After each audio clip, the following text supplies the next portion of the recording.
Hello everyone, welcome to ACE Online and welcome to Daily Current Affairs session. I hope my audio and video is fine now. Please respond if there is any issue.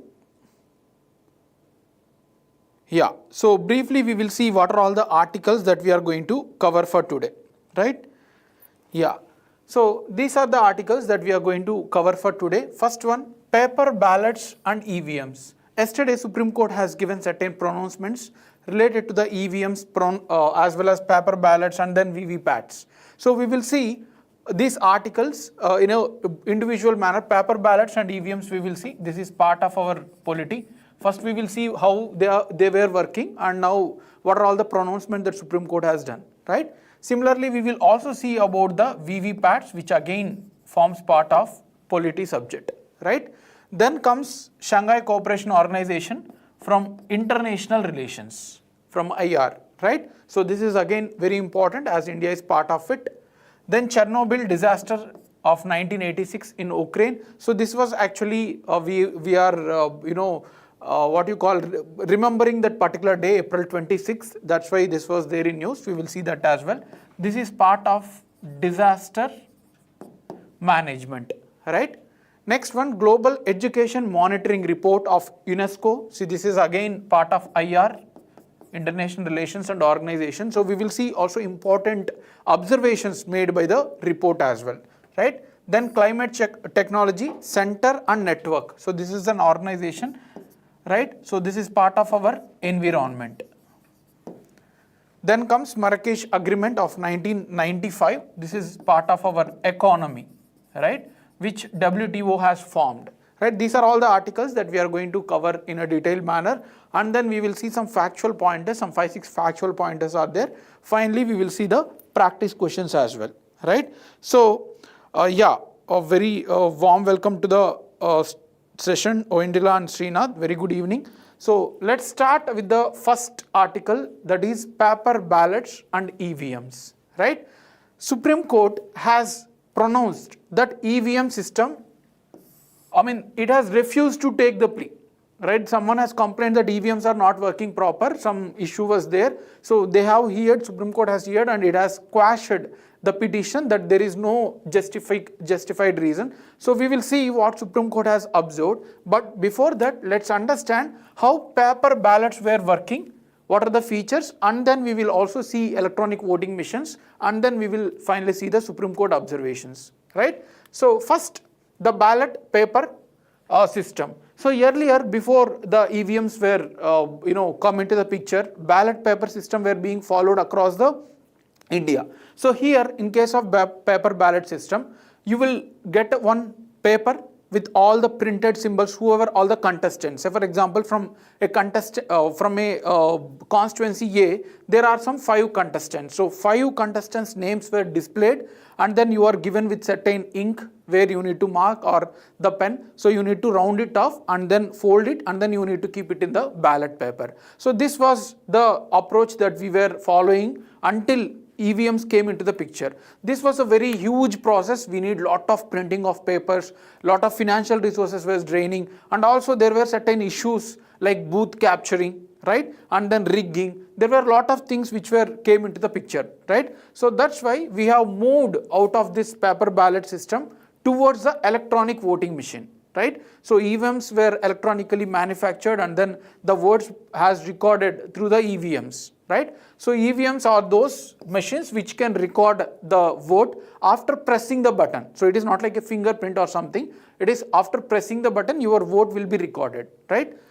So electronic voting machine has 2 things, 2 parts are there. One is control unit and second one is the balloting unit, right? So control unit is the software where all the mechanisms after pressing button, what it takes inside the machine. And the balloting unit is the one which you can press the vote, right? For whatever the party you want, or if you want nota, you can press on any button. So accordingly, the vote will be recorded and stored in the control unit. So control unit and then balloting unit are the 2 parts, right? So the balloting, after pressing it will be stored in control unit, and until it is deleted, the data will be stored. So it can be like we have started the first phase of elections way back few days, and the result will come in June 4, right? On June 4 it will come. So more than 1.5-2 months the data will be stored, and it will be sealed by election commission, and only during the counting day they will open up, right? So this was the thing that we need to know about EVMs. So in the EVMs we will have names and symbols of the people who are contesting in that particular constituency, right? So this is the feature of electronic voting machines. Now there are some facts also, when it was start, where it was start. So those things are all very important for our exam, right? So this was first used in Kerala in Paravur. Paravur is a constituency, a separate assembly constituency which was located in Kerala. It was used in 1982, way back. So more than approximately 40 years back we have used this.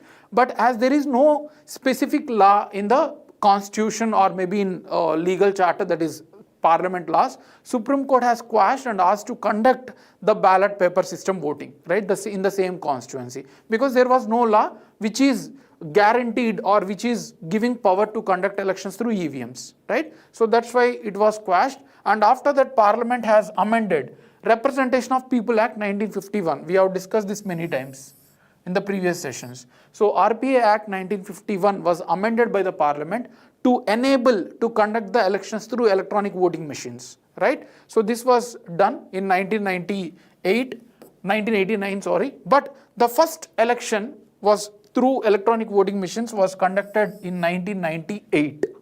1998, after legal status, we have conducted the elections in Rajasthan, Madhya Pradesh, and then Delhi as well, right? So it was a just testing manner. It is not for all the constituencies, rather selective constituencies. After that, in 1999, the state assembly elections of Goa, we have completely used the electronic voting machines in all the constituencies, right? And then results were declared in a very quick manner than before, right?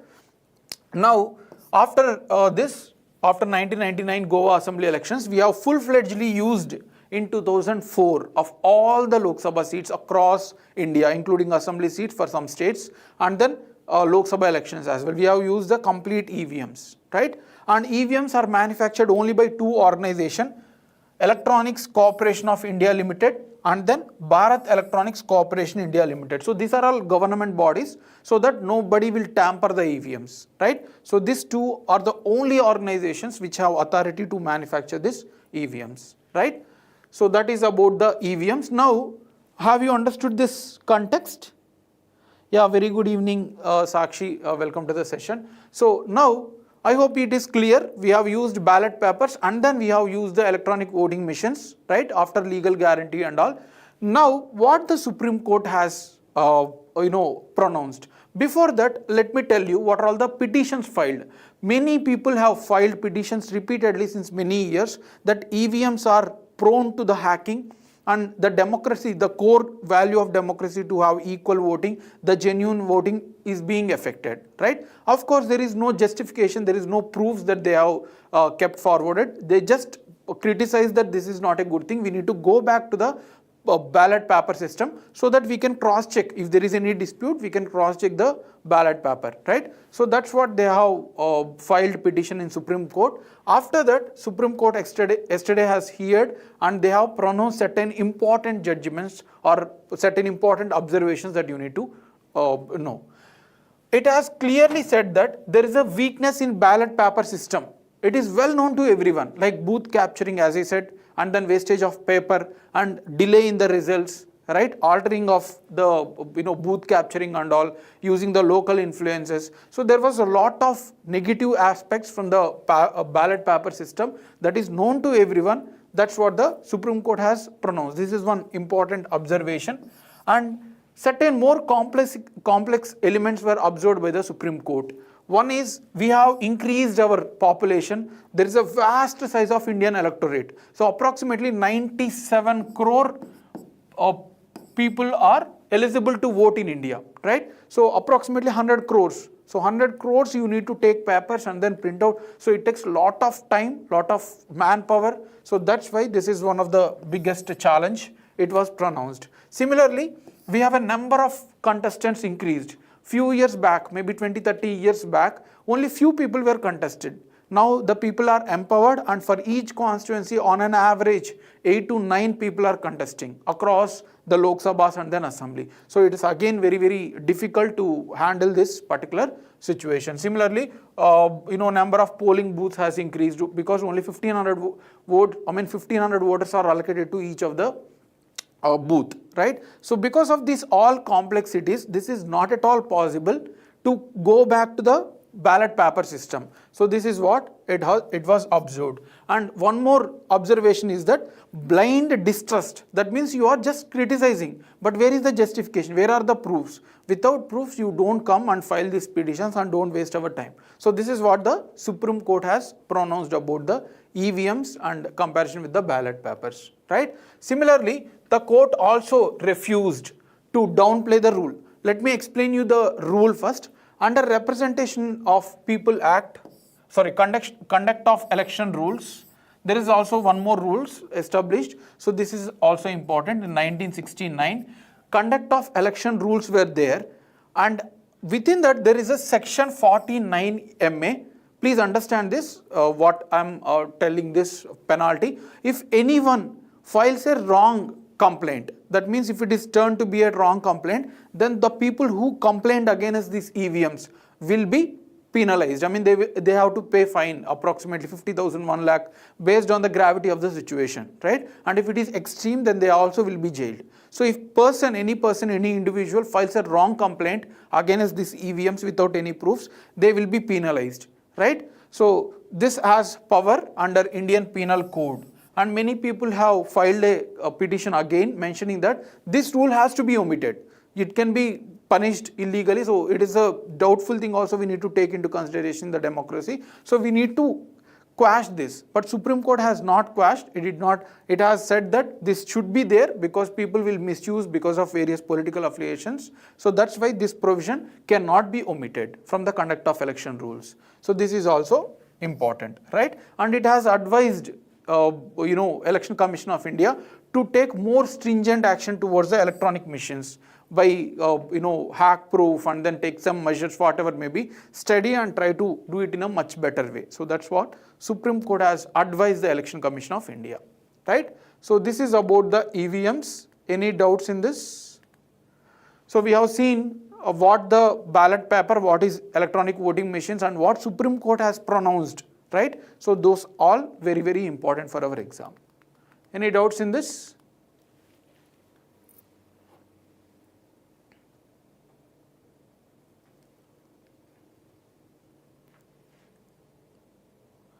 Please do let me know if you have any doubts. Next one, voter verifiable paper audit trail system, VVPATs, right? So again, we have seen this in previous sessions, but now the Supreme Court has announced certain judgments related to the VVPAT as well. So that's the beauty of current affairs. We need to keep doing them regularly whenever they are in news, right? So Supreme Court has refused the petition suggestions to cross-check all the VVPATs, right? Each and every VVPAT we need to cross-check along with the electronic voting machines. So you will understand this context a little bit later. We will see how VVPATs work, and then we will come back to the context again, right? So just understand the context that Supreme Court has not accepted to cross-check all the VVPATs with the electronic voting machines, right? Yeah. So now let's understand voter verifiable paper audit trail system, right? So it is connected to the electronic voting machine. So you can see here it is connected to the electronic voting machines, and once you click on the button, say for example I have clicked on one of the parties button, so here this will be displayed immediately. We will get one paper. This machine is called as VVPAT. So it will show the name and symbol of the candidate who are contesting and who you have been voted, right? So it will display and it will be there for 7 seconds, and immediately it will go inside of this box itself, right? So we cannot take it. You cannot take it. It will just display and then immediately go inside it. There will be a glass here, so you cannot take it. It will be displayed and go inside of the box, right? So this is the VVPAT, where whatever the vote that you have voted will be cross-checked. You can cross-check whether it went for the right person or not, right? So that is the mechanism of VVPAT. But there are certain issues, because Okay, before that, let's know one more important fact. This was first used in Noksan Assembly constituency in Nagaland 2013. And India was the first country in the world to have VVPAT system for their elections, right? So these are the two important facts that you need to remember. Now, what is the issue? Why opposition is demanding? What is the demand from oppositions, and then what is the reaction from Supreme Court? That we will see, right? So the existing thing is Election Commission of India randomly checks. It is not exactly all the VVPATs, all the single votes will not be checked. It will take huge amount of time. So randomly it will select 5 polling stations per assembly seat. So for each of the assembly seat, they will select 5 polling stations, and then they randomly cross check the votes, right? So this is the present case. That was done by Election Commission based on the Supreme Court request or pronouncement. We cannot say it is a request, it is a pronouncement everyone has to follow. So Election Commission is doing randomly 5 polling booths in each of the constituency. But now the demand is each and every vote in each of the constituencies has to be cross-checked, right? So then only we will know whether all the votes went for the exact persons that were intended, right? This was the demand from the petitioners. So Supreme Court has pronounced that yes, voters has the fundamental right to know to whom they have voted and whether it went for correct or not. But that does not mean that 100% counting of VVPAT has to be done. Even if a single discrepancy is there, then we will see about it. But no need of conducting the 100% counting, tallying the 100%. So it is not necessary, it will take time. And also Election Commission has given information to Supreme Court that there were more than 4,000, 5,000 complaints, right, in the past, but not a single case was the genuine one. It was, perfectly working without any discrepancies. That's what the Election Commission has said, and Supreme Court has also quashed that VVPATs cannot be, tallied for all the votes, right? That is about the VVPATs. Any doubts in this? So we have seen what is VVPAT, what is the mechanism of VVPAT, and then through which we can cross-check our vote. So we have seen when it was used, right, for the first time, and we have seen the existing facility, what Election Commission is following, and then finally we have seen the demand of the petitioners and then Supreme Court's pronouncements, right? I hope this is clear. If you have any doubts, please do let me know in the comment section, so we'll address it. Next article, Shanghai Cooperation Organization. Shanghai Cooperation Organization. The defense ministers of all the member countries of Shanghai Cooperation Organization. So there are certain members, we will see who are all the members. Those members, defense ministries, members here means countries.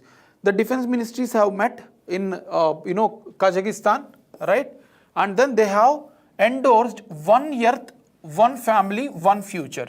So it is an environment related endorsement that all the earth is together. There is no country differences or there is no other differences between people. All the earth is equally affected. Each and every individual is equally affected. So we need to take care this slogan, right? So this is what they have pronounced.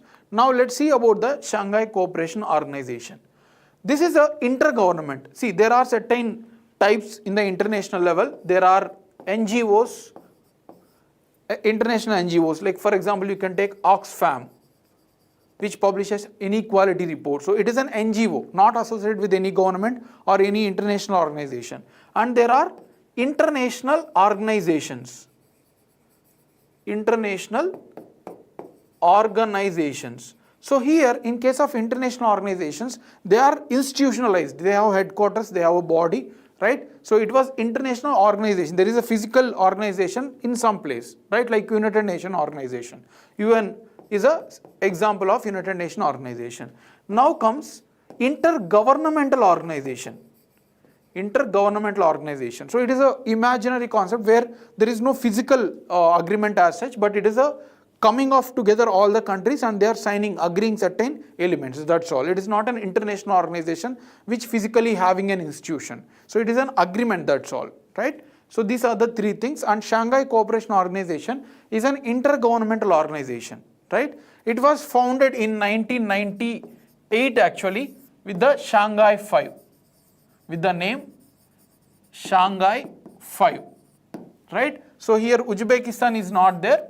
Except Uzbekistan, Kazakhstan, China, Kyrgyzstan, Russia and Tajikistan were there. They were established as Shanghai 5, right? The name before Shanghai Cooperation Organization was Shanghai 5, and in 2001, Uzbekistan was made the member of this organization and it was renamed as Shanghai Cooperation Organization, right? So this is the fact. And the first summit of this Shanghai Cooperation Organization was happened in 2001, right? And what is the purpose of this organization? This is the most important one to understand. Why they have launched? There are number of intergovernmental organizations, right? Like we have NATO, North Atlantic Treaty Organization, which promotes security. We have a number of such organizations, but this organization takes care of most of the elements like political, economic, security alliance. Political in the sense there should be democratically elected governments, or the government should not be toppled by other groups. So those political aspects are considered. And then economic development like trade, employment, all these things are also comes under this organization. And then security alliance, of course there will be some terrorist activities, there will be some other security related challenges. So these countries also cooperate among themselves to promote the security, right? So this is the objective and the members, but it does not end there. There are few more data that you need to remember for the exam. It is headquartered at Beijing, not Shanghai. Shanghai is a city in China. Similarly, Beijing is the capital of China. So this Shanghai Cooperation Organization headquarters is in Beijing, but not in Shanghai. That is also important, right? In 2015, Russia has proposed the name of India, and then China has proposed the name of Pakistan to become the members. Then they have officially joined in 2017. So India has officially joined in 2017. So it is not a founding member, rather it is a member currently, right? It was joined later in 2017. This is also important fact. Later in 2021, Iran also became part of the Shanghai Cooperation Organization. This Iran has joined the recent addition to the Shanghai Cooperation Organization, right? And they promote Shanghai spirit with mutual benefits, helping each other. So all these objectives are very generic in nature. They cooperate in most of the fields, right? Economy, polity, whatever, security, all these things will be cooperated, right? So member countries we have seen as of now 1, 2, 3, 4, 5, 6, 7, 8, 9. So total 9 countries are there. Total 9 countries are there, including India and Pakistan. And observers we have 3. Observers are those countries which are not fully membership, but they do attend the meetings whenever required, right? So there are 3 observing countries: Afghanistan, Belarus and Mongolia. And dialogue partners, there are many other countries bordering those Middle East and all, no need to remember. Dialogue partners means they will just discuss the elements, right? So this is about the Shanghai Cooperation Organization. Now, One Earth, One Family, One Future endorsement was done in Astana, the city in Kazakhstan.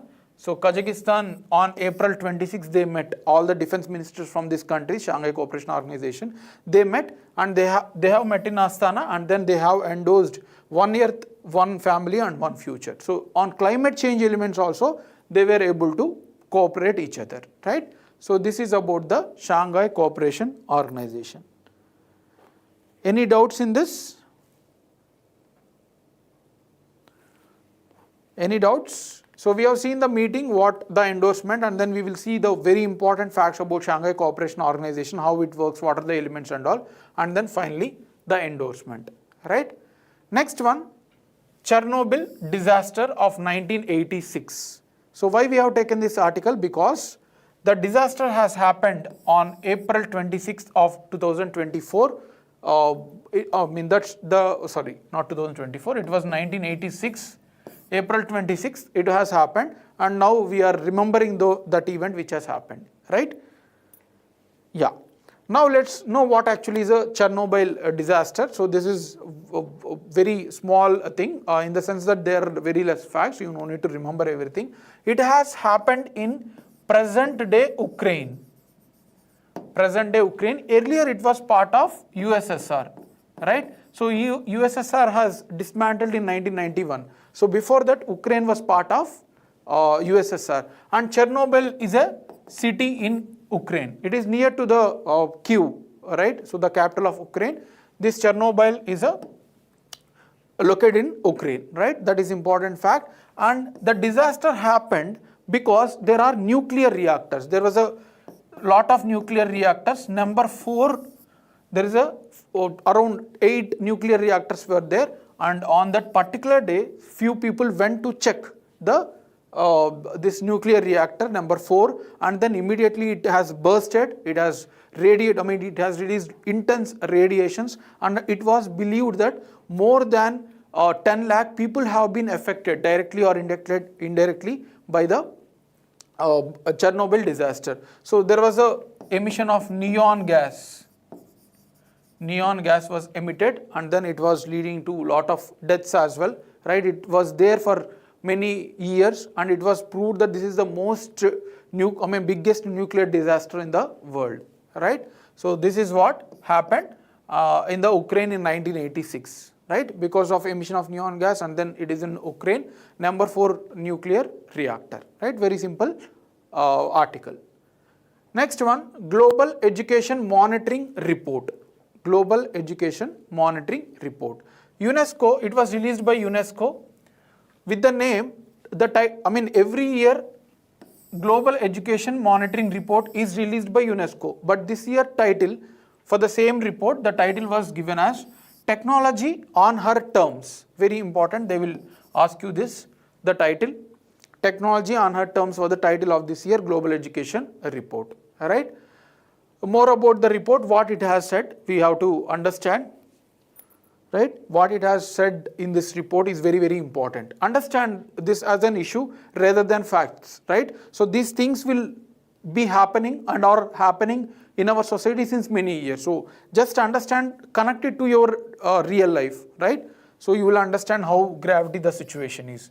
The report has studied the impact of technology on girls' education, right? So this report has studied the details how technology is affecting the women's education and then opportunities in all her life. So the technology and the impact on women's life, that is the theme, right? And it has proved that recent advancement in information communication technologies like using internet, laptop, all these things has enhanced the girls' education in the past, the recent years. So technology is advancing the women education. This is one observation made by the UNESCO, right? And then girls and women are less able to access technology. Yes, technology has a positive role, but women, especially the girls, are less, they are having the less access to these technologies because of the gender inequality. You can see in your homes also, in our homes also, women used to spend lot of her time on the kitchen oriented things, right? She has very less time on her to spend on personal learning and all. So this was again an evident that more than 130 million men are higher in case of women. So for example, 100 crore women are having access to the internet. So beyond that, 130 extra million men were having the access. That means there is a gender inequality in terms of technology access. Similarly, same with the internet also. So women, for example, 100 crore women were able to access internet, and men were more than 244 millions. So 244 extra than 100 crores the men is accessing. So it is showing us the inequality existing in the technology and the internet access for the men and women. This is important. Similarly, social media has been negatively affecting the women. They were bullied, cyber bullied, right? They were commented with the negative, the mental health has been deteriorated, deep fakes, right? So certain type of social media also affecting the women in a negative manner. So before you comment, when you are doing in a social media activities, many students keep commenting on those things and all in social medias. That should not happen. Just know it in a positive manner. Don't ever take this as a negative impact on someone, right? Especially in the growing social media, right? So this was all the observations made by the UNESCO report. Now let's also know about the UNESCO report. What is this? What is UNESCO itself, the organization? So it is a specialized agency of United Nations. So we have United Nations headquarters at New York, and we have a number of sub-bodies under United Nations. And UNESCO is one such body which promotes scientific temper, education and culture among the world nations. the ultimate end is to have peace. There should not be any war, there should not be any violence, there should not be any quarrels. It should be a peaceful through education, scientific knowledge, and then cultural elements, right? So this is the aim of UNESCO, to build peace through various initiatives. It was founded in 1945, right? With the headquarters is at Paris, France. These are all facts, very, very important. And UNESCO is also part of one more United Nations body, that is UN Sustainable Development Group.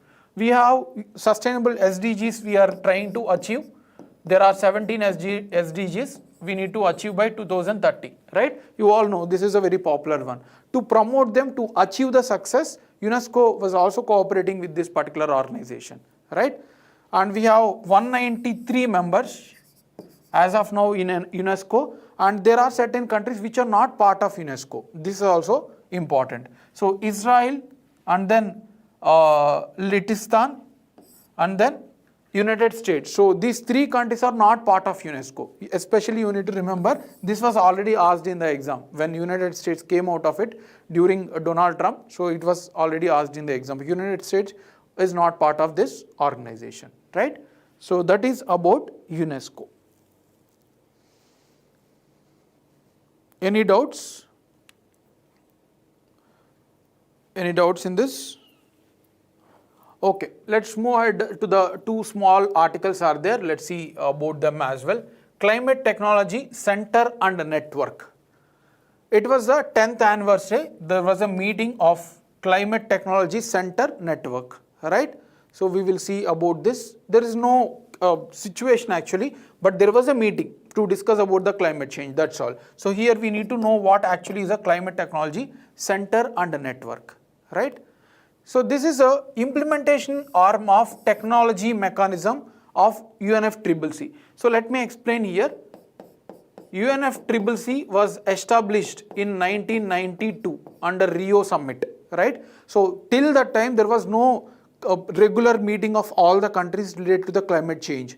We have realized that climate change is one of the biggest challenges now that humans are facing. So it was established as a United Nations Fund for Climate Change to support the climate change events across the world. All the countries came together and then they have established UNFCCC, right? And every year they meet in terms of Conference of Parties, COP we call, right? So Conference of Parties are the meetings held by all the countries every year in December under UNFCCC to discuss the achievements in climate change, what are the challenges, how to implement. All these discussions will be happening. And recently COP28 also happened, right? Recently COP28 was also happened in Dubai, right? So this is the UNFCCC. Under it, in one of the COPs in 2010, in one of the Conference of Parties, they have launched the technology mechanism. It is a sub-initiative of UNFCCC, technology mechanism, where they want to support the developing countries to shift towards the proper technology. For example, certain African countries, they don't have proper technologies and they use the primitive. From that, there is a lot of gases emitting and it is affecting the earth. So the obsolete technology that we are using is very harmful for the earth. That's why this UNFCCC countries or Conference of Parties have launched technology mechanism to assist the developing countries to shift towards the proper technology, right? So that is the objective of this technology mission, and this technology mission is being implemented by Climate Technology and then Center and Network. So this organization is implementing this mechanism under UNFCCC, right? So try to connect this. And this network was established in 2014 with the headquarters at Copenhagen, Denmark. This organization was launched in 2014 to implement this initiative with the headquarters at Copenhagen, Denmark, right? So this one is hosted by UNEP, United Nations Environment Program. So already one more organization is there, United Nations Environment Program. So this Climate Technology Center and Network was kept within UNEP, right? So UNFCCC is a separate agreement with different objectives, and then there is already UNEP, right? So through this there was a technology mechanism launched to support developing countries, and this will be implemented by this Climate Change Network, CCTS, right? And this CCTS was kept under the UNEP. This is how you need to connect. Very important, they will ask you by changing the words and all. This network is under UNEP. It is implementing the technology mechanism which was signed under UNFCCC agreement or mechanism, right? So aim is, as I said, to promote the environmental sound technologies among the developing countries, right? So that is about the Climate Technology Center and Network. Any doubts in this?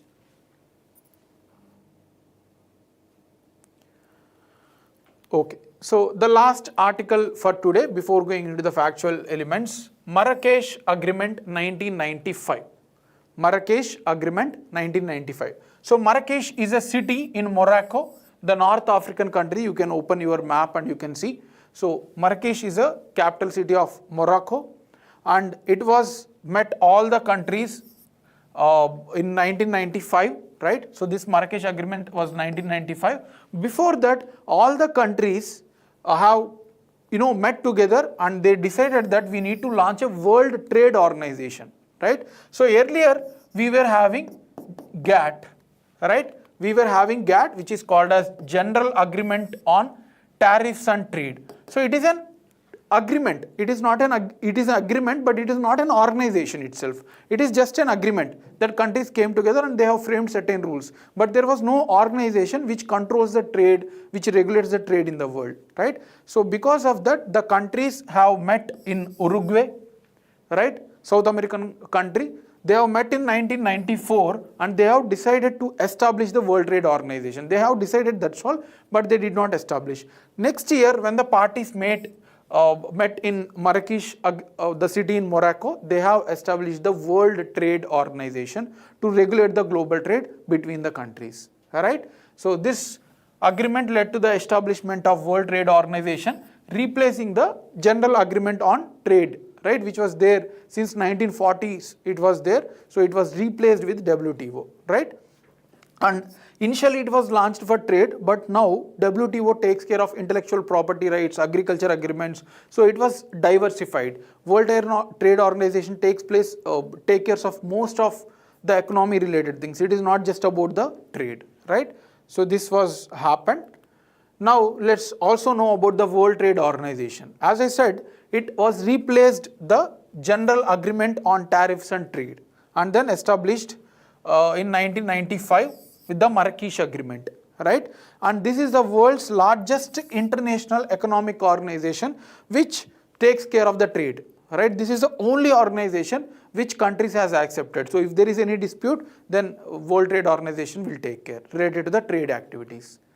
And every 2 years, it is a biennial. That means for every 2 years, the countries, whatever the countries which are part of WTO agreement, they meet and take the decisions. Any disputes are there, any issues are there, they discuss them and then accordingly they will implement, right? So the ministerial conference is the highest body of decision making related to the World Trade Organization. This ministerial conference will take the decisions, right? So it puts all the customs union, world countries, all will come together and they will discuss these things, right? And this is implemented according to the signing, right? And this year, Ministerial Conference 2024 has happened this year, right? That is the 13th edition. For every 2 years they are meeting, right? We have discussed. And this year, they have met for 13th edition, right? And this was happened in Abu Dhabi, UAE. Abu Dhabi, UAE, right? So this is what happened. And 2 countries were added into the WTO organization, Comoros and Timor-Leste. So these 2 countries have become the part of World Trade Organization. This is very important because this is the recent most event that was happened from WTO, right? So this is about WTO and then agreements related to it. Fine. So let's move to the factual pointers. Recently, Bengaluru experienced Zero Shadow Day. The Bengaluru city has experienced the Zero Shadow Day. So Zero Shadow Day is a situation or phenomena where you cannot see your shadow on that particular day exactly at 12 p.m. right? So you will not see any shadows because sun is exactly, for example, this is earth, this is equator, this is tropic of Capricorn, and then this is tropic of Capricorn. So sun, as earth is tilted towards earth, sees and sun move from here to here. It is a visually, actually earth is moving, but sun moves like this between the tropics. So Bangalore is located here, now sun is exactly came here. So that's why it was called as a zero shadow day, right? So this is important. Next one, researchers has found an extreme microbes, so microorganisms below 13 feet in the Atacama Desert. In the Atacama Desert. So they have found out some 13 microorganisms under the Atacama Desert. So Atacama Desert is here. This is also very important to be remembered. Atacama Desert lies between the Andes Mountains. So there is the Andes Mountains and then here Pacific Ocean. So Atacama Desert is situated between Pacific Ocean and Andes Mountains. It has spread across Peru, Bolivia, Argentina and Chile. So total 4 countries are there which this desert has passed through, and mostly it is part of Chile. Chile has the highest Atacama Desert, rest is Argentina, Bolivia and Peru, right? So this is also important facts to be remembered. Next one, United Nations Development Program. It is an organization under United Nations. This organization has launched Climate Promise 2025. This has launched the Climate Promise 2025 initiative, right? So this who launched is very, very important. And for what purpose? To support the developing countries in the climate action. The objective you need to remember, right? So this is the objective and it will align to the Paris Agreement. So we have seen UNFCCC, right? We have seen UNFCCC, under that there are a lot of COPs, and COP 15 is Paris Agreement in France that we have met, right? So there is a initiative which now the main thing to handle the climate change. So to support developing countries to implement the proper Paris Climate Agreement, right? That is the objective of Climate Promise 2025. Then the one more important fact, 26th World Energy Congress has happened in Rotterdam, Netherlands.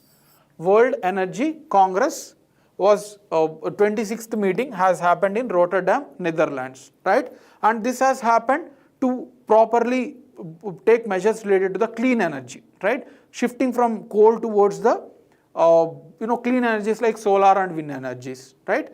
So this World Energy Congress is handled by World Energy Council. This is the organization which conducts World Energy Congress, all right?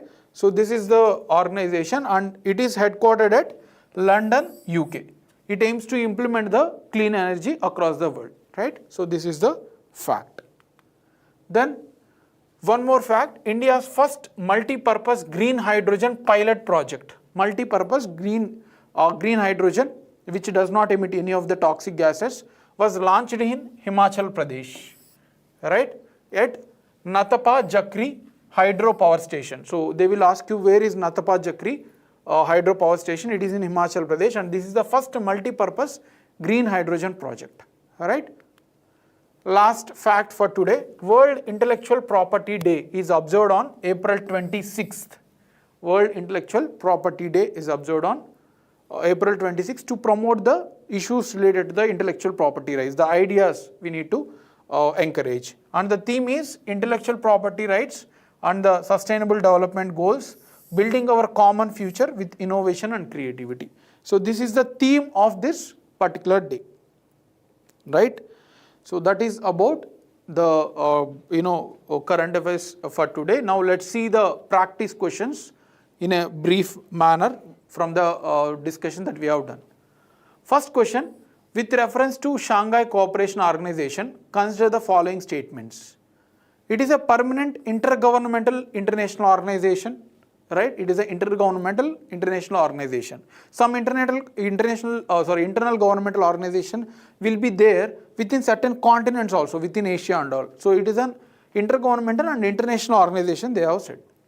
It is located in Shanghai City, China. Bangladesh is one of its member states. So what is the answer for this? Let's see. It is a permanent intergovernmental international organization. So first statement is correct. Second one, it is headquartered is located in Shanghai city, China. It is not located in Shanghai city, but it is located in Beijing. Right? So it is located in Beijing. Second statement stands wrong. Now, Bangladesh is one of the member states. No, Bangladesh is not part of it. From South Asia, only India and Pakistan is there. Right? So answer is A, one only. I don't know why many students have answered it as wrong. Headquarters, I told you, it is in Beijing, not in Shanghai. Right? So this is how you confuse in the exam and choose the wrong options. Try to be very aware when you are answering the questions. Right? Next one, the famous Marrakesh Agreement is related to which of the following? World Trade Organization, World Intellectual Property Rights Organization, World Economic Forum and World Bank.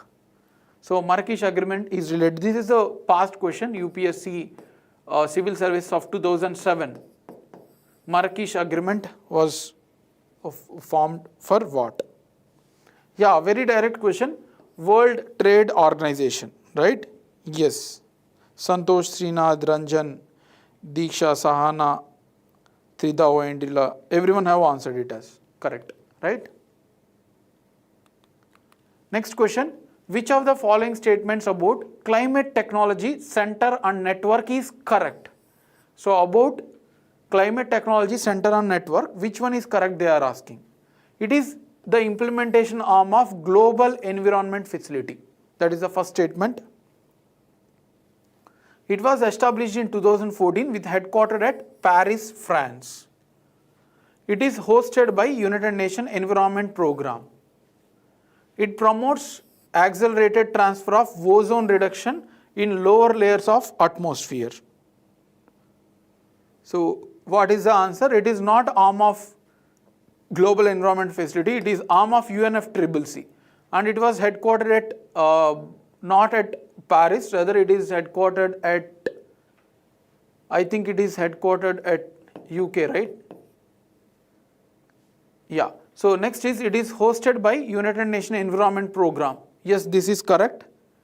This is not related to the ozone, right? So this is also wrong. So answer is C. Yeah, Denmark. Correct. So this is Copenhagen, Denmark, right?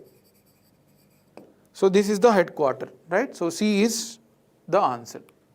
Next one, with reference to water verifiable paper audit trial system, which of the following statements are correct, right?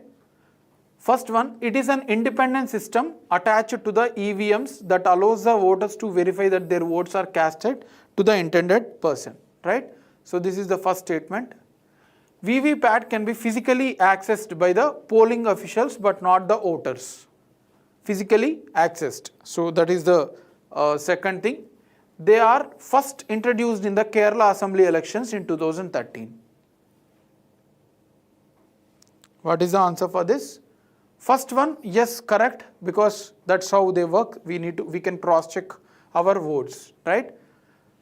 VVPAT physically accessed by the polling officials but not by the voters. Correct. We can only just check them. We cannot access whenever we want. So this is also correct, right? Next, they were first introduced in Kerala Assembly elections. No, it was introduced in Noksan Assembly elections in Nagaland. So answer is B, right? 1 and 2. Few people have answered. Sahana has answered, Santosh, and then Sahana, yeah. So 2 Sahanas have answered it as correct. Very good. Trida also answered correct. Last question. Climate Promise 2025 initiative was recently unveiled by Climate Promise 2025. United Nations Environment Programme, United Nations Development Programme. Srinath and Wendela has also answered correct. Very good. World Bank, UNESCO. So who has released the Climate Promise 2025 initiative? What is the answer? For fifth question, it is not UNESCO, it is not World Bank. You may confuse between these two. So it was launched by United Nations Development Program, not the United Nations Environment Program, right? So it was developed, it was released by United Nations Development Program. That's what we have seen in the facts. Yeah, you can see here. United Nations Development Program has launched the Climate Promise 2025, right? So you might have forgot it. Many have answered it as United Nations Environment Program, but it was launched by United Nations Development Program, right? So that is of today's session. So thanks for your attendance, and keep preparing, keep motivating yourself, do your targets on daily basis, right? So thanks a lot. Have a great evening.